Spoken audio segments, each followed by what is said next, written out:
Alors, mesdames et messieurs, bonjour. Alors, moi aussi, j'ai le plaisir de vous parler ici aujourd'hui de mon sujet TDK, en fait, qui parle, dont le titre tout simplement, c'est l'avenir du métier d'interprétation d'un point de vue technologique. Alors, tout d'abord, j'aimerais vous expliquer en fait pourquoi j'avais choisi ce sujet, quelle est la raison pour laquelle j'ai décidé comme ça. Alors, tout simplement, en fait, quand j'ai décidé de m'inscrire dans cette formation d'interprétation, j'avais plusieurs discussions, plusieurs conversations avec des amis, en fait, et j'ai été confrontée à plusieurs reprises, en fait, plusieurs fois, à des opinions, à des avis plutôt pessimistes sur l'avenir, en fait, de l'interprétation. En fait, mes amis sont surtout informaticiens.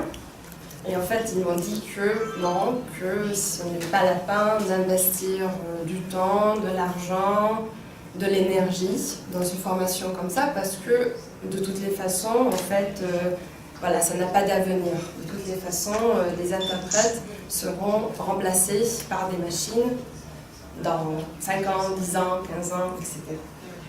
Donc en gros, ce métier va disparaître dans le futur. Alors ils ont dit que voilà, donc la raison, c'est justement parce qu'il y a beaucoup de logiciels déjà aujourd'hui, des logiciels d'interprétation, et il va y avoir encore plus de logiciels d'interprétation dans le futur. Alors pour me défendre en fait dans cette situation, dans cette conversation, j'avais quelques arguments, mais pas assez d'arguments justement pour me défendre et pour défendre aussi le métier. Donc je me suis dit en fait que comme sujet de TDK, en fait je pourrais choisir justement ce sujet-là pour, en fait ça me permettrait d'avoir plus d'arguments pour me défendre et pour défendre aussi alors le métier d'interprétation. Alors, en fait j'ai fait des interviews avec 7 personnes, avec 7 interprètes, une qui travaille pour l'Union européenne, des interprètes plus expérimentés, débutants aussi. Mais en fait, ils étaient tous intéressés par ce sujet et par l'avenir des interprètes d'un point de vue technologique. Comme j'ai déjà dit, c'était le titre. Alors, en fait, je pourrais vous en parler pendant très longtemps, du résultat et des interviews, etc. Mais aujourd'hui, en fait, je vais juste vous donner des raisons pour lesquelles, justement, les interprètes ne seront pas remplacés par des machines dans le futur. D'accord? Donc, je vais vous donner juste les raisons. En fait, ça sera une liste. Donc, tout d'abord, regardons le premier argument. En fait, c'est celui des dictionnaires, déjà. On peut voir, et vous aussi, vous les utilisez certainement, en ligne, donc online, on peut trouver beaucoup de dictionnaires, déjà très élaborés, vraiment très avancés, comme Lengli ou Glosby, etc. Vous les connaissez certainement. Alors, ce sont des dictionnaires où on peut bien sûr trouver la signification d'un mot, en français, en hongrois, peu importe les langues, mais aussi, en fait, on peut regarder le contexte. Donc, on peut avoir un contexte, on peut avoir vraiment des exemples, par exemple une phrase complète qui contient le mot cherché, et puis la traduction de cette phrase complète. Donc, on peut vraiment avoir un contexte. Ça, c'est permis justement vraiment de bien comprendre en fait, la signification du mot. Mais en fait, le problème se pose là, c'est que c'est une technologie très avancée, mais ça existe pratiquement uniquement pour les grandes langues. Donc vous pouvez constater en anglais, en allemand, en français, etc. On peut faire effectivement des recherches dans ces dictionnaires. Mais dès qu'on passe en fait vers des langues un peu plus petites ou plus rares, et on peut par exemple effectuer une recherche depuis le hongrois vers le norvégien ou le japonais, on est tout de suite confronté à des difficultés. Parce qu'en fait, les dictionnaires ne sont pas très bien élaborés dans ces petites langues. D'accord ?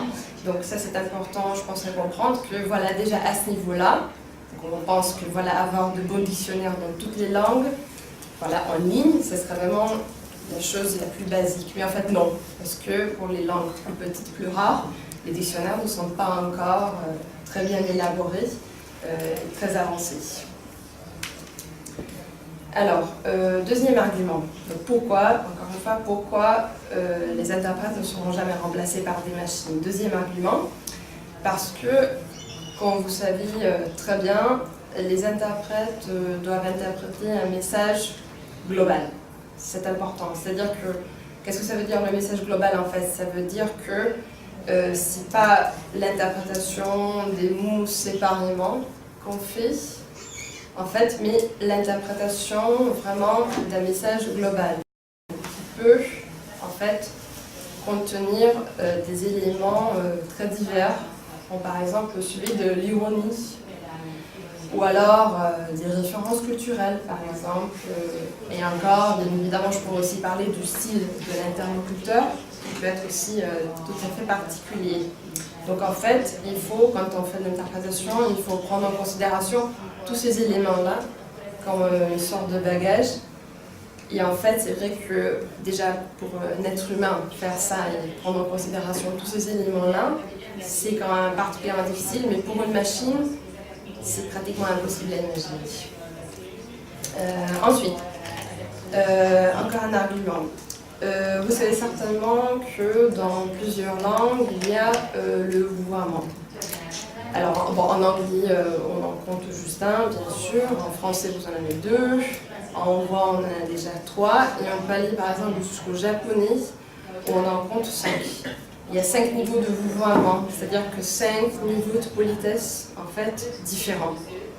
Alors, on peut imaginer que déjà, pour un être humain, passer en fait d'un niveau à l'autre, et ça peut se faire aussi dans une conversation. Comme j'ai appris d'ailleurs cette information de la part d'une interprète qui travaille avec le japonais. Donc voilà, ces niveaux de politesse se varient très souvent. Donc on peut imaginer que pour une machine, faire cela, passer d'un niveau de politesse à l'autre, en prenant en considération le contexte et tout ce qui est dit, etc., ça c'est particulièrement difficile, en fait, pratiquement impossible, je pense. Alors, l'argument suivant, les irrégularités. Ici, je pense en fait surtout aux irrégularités linguistiques, c'est-à-dire que vous aussi, quand vous parlez, bien évidemment, mais même quand on fait en fait une présentation, dans une présentation, il y a beaucoup d'irrégularités. Des exemples, par exemple, quand il peut y avoir des phrases interrompues, des phrases qui ne sont pas terminées. Ou par exemple, si c'est un locuteur non natif qui parle, justement, il peut y avoir des verbes qui sont mal conjugués. Alors, si on veut bien comprendre qu'un interprète humain peut quand même comprendre le message, ce qui a été dit, mais pour une machine, comprendre la phrase qui contient des erreurs sémantiques ou syntaxiques, etc., ça c'est très difficile, pratiquement impossible. Ensuite, en revenant un peu en fait aux langues, vous savez certainement qu'il y a des langues, il y a plusieurs groupes de langues, il y a des langues flexionnelles par exemple, comme par exemple l'anglais ou l'allemand, et puis il y a des langues agglutinantes, comme par exemple le hongrois.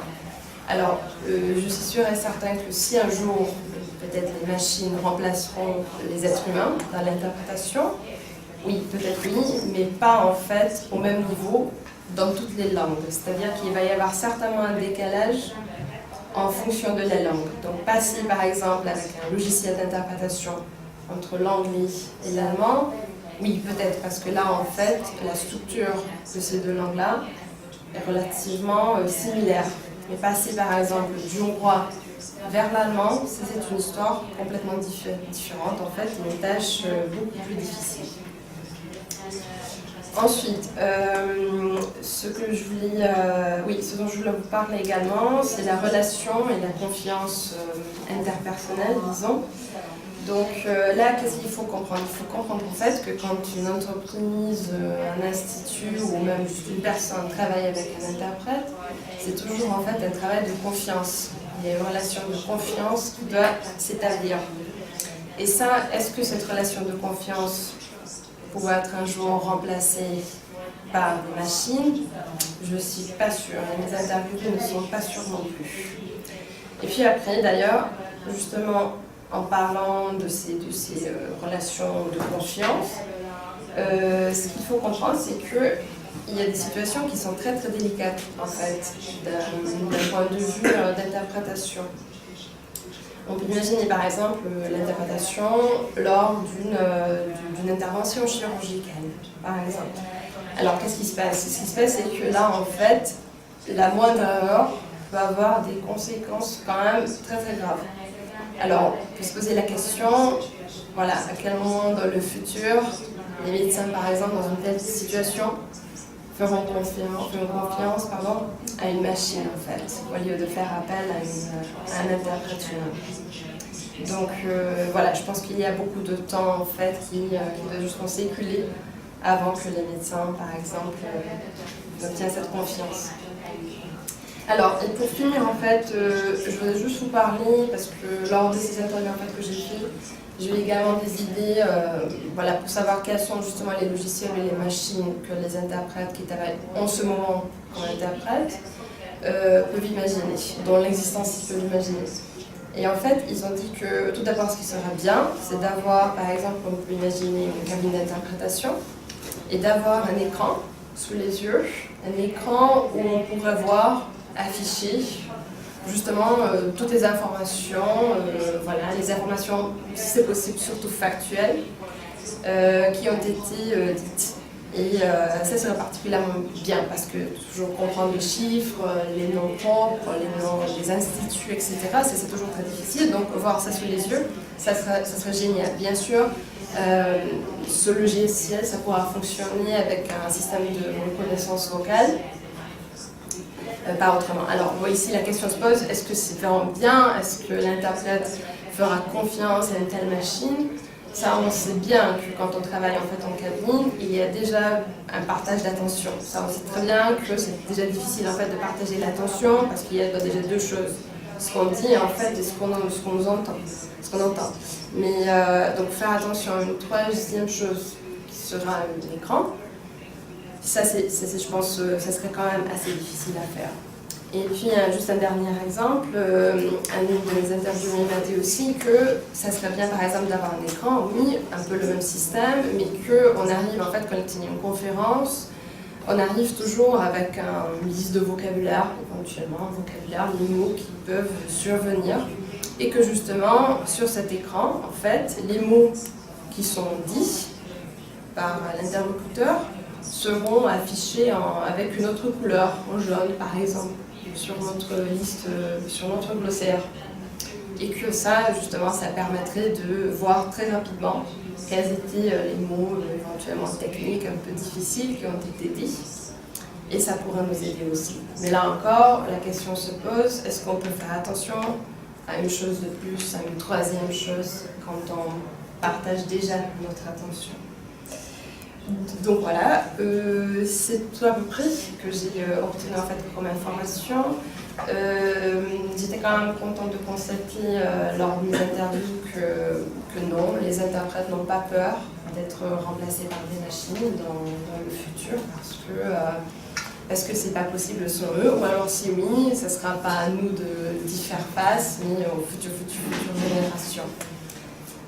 Donc voilà, merci pour votre attention.